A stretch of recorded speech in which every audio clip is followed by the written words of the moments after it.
Hey guys, I am back with a new Dragon Raja video. I know it's been a while, but as promised in my last best class video, I said once they release a new class, I'll make a new class video for you guys and a guide of what class you guys can play, what guys are good, which are the best. And remember, I will be mentioning the different classes depending on if you're a free-to-play player or you play a game for a long time, you don't spend too much money, and or if you're a whale or a competitive player. So this is my old Blade Master, and I've been in contact with the community, seeing which classes are the best. Had some discussion with some really strong players, and like overall to get a good opinion of where the game is and where it stands. So let's get right into it. Now the game looks amazing, as beautiful as ever. Probably the best looking game on mobile to this day. It's been out for like 4 or 5 months now. So let's get right into it. We're gonna start with the Blade Master, my favorite class. Now the Blade Master, why it's my favorite is because it is a tank DPS class. Now the tank DPS class is the only tanky class in this game that is supposed to hold aggro's in fights. Now this game kind of follows the holy trinity of having a heal, tank, and DPS. However, the tankiness isn't that much in some MMOs. It's not like a full-on tank, it's a DPS tank, and the same goes for the healer. It's a heal DPS, it's not like a full-on healer, so they won't gain too much advantage over the other classes. Now the Blade Master, this is still a very good class, especially if you're free to play or a new player.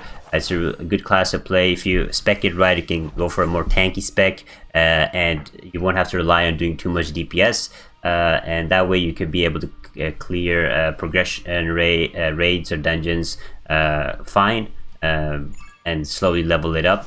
When it comes to 1v1s or PvP generally, the Blade Master will do good as long as you're on the other level as the other player. If there's players around your gear score, the Blade Master usually has the advantage because of its survivability, and in 1v1s it has a lot of control, a lot of CC, and will mainly only lose to soul dancers. However, when you start playing competitively, you start spending a lot of money, the Blade Master eventually will reach a cap on their defense.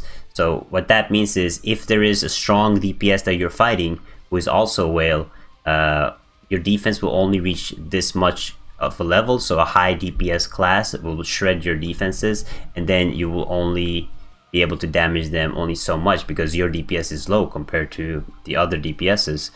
So the tank stat will only get you so far, but it's a really good class if you're playing it non-competitively for fun, playing around players your level and doing PvE and dungeons. Is a class that I would highly suggest to play. It's a melee tank class, good control, the best survivability by all classes, and it has a decent amount of damage.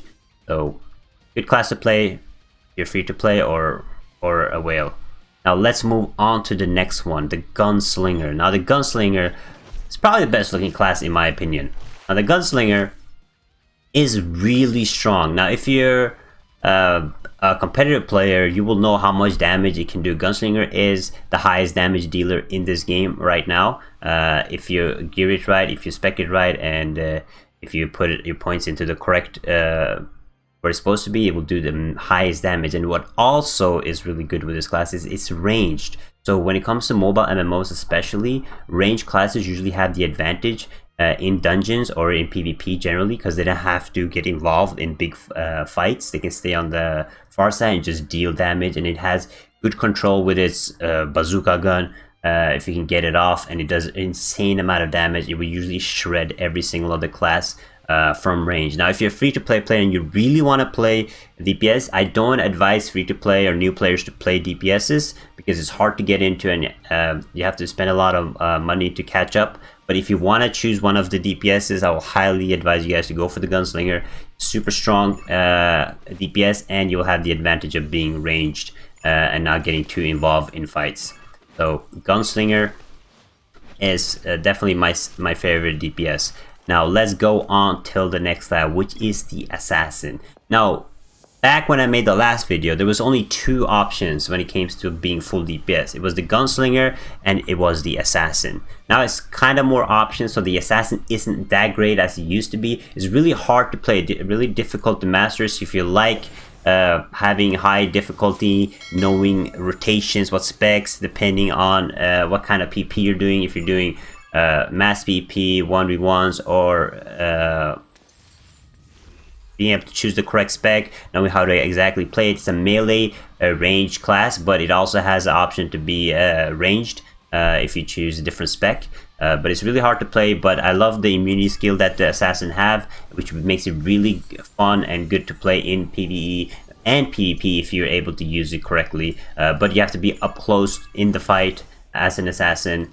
So it's just like a difficult, hard class to play, but a super fun class, being able to be sneaky. But it won't do as good in 1v1s in PvP. Unfortunately, it will mainly get destroyed by the other classes because it is a melee range class, close range class. Let's move on to the next class, the Soul Dancer. Now the Soul Dancer is the healer DPS.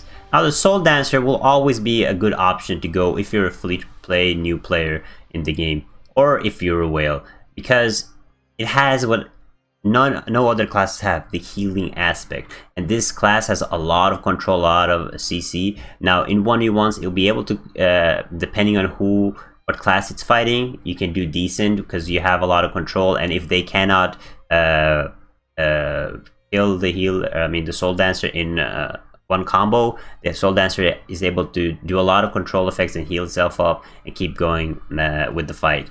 Now it has different specs, so you can spec the Soul Dancer to do less healing and more damage depending on the situation. If you're doing a medium dungeon and you don't need that much healing, or a hard dungeon you don't need that much healing, they can survive fine.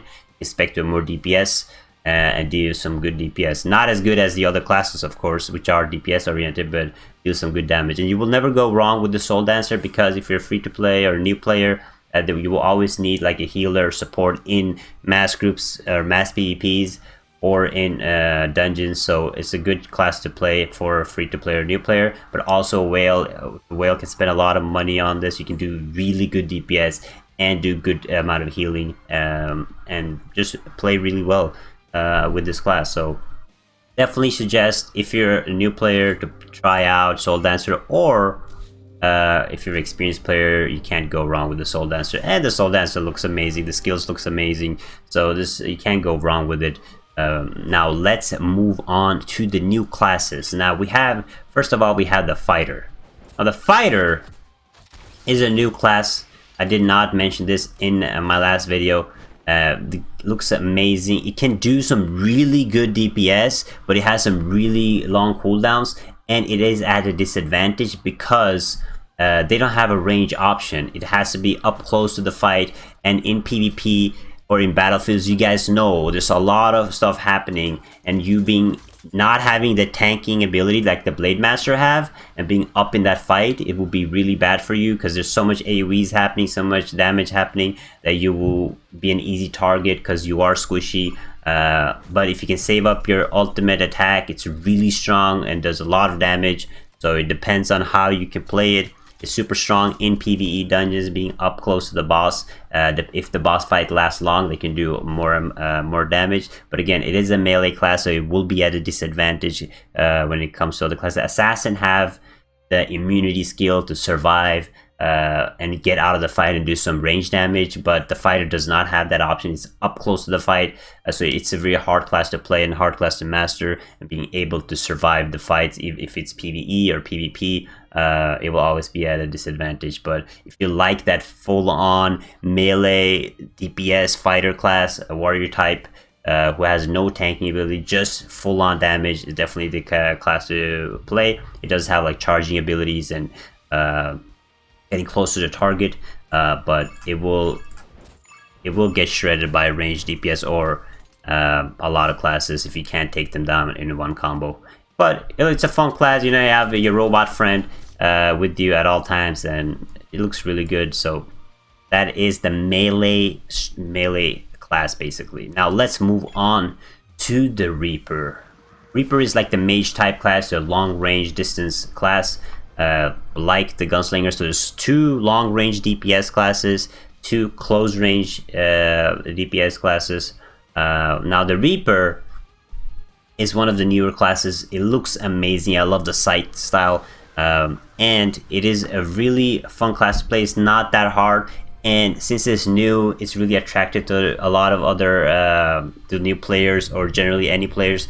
Now the good thing about this class is it's super strong. It's not weak. It can probably beat most of the classes in PvP. Good control. Not that strong though. It is very squishy.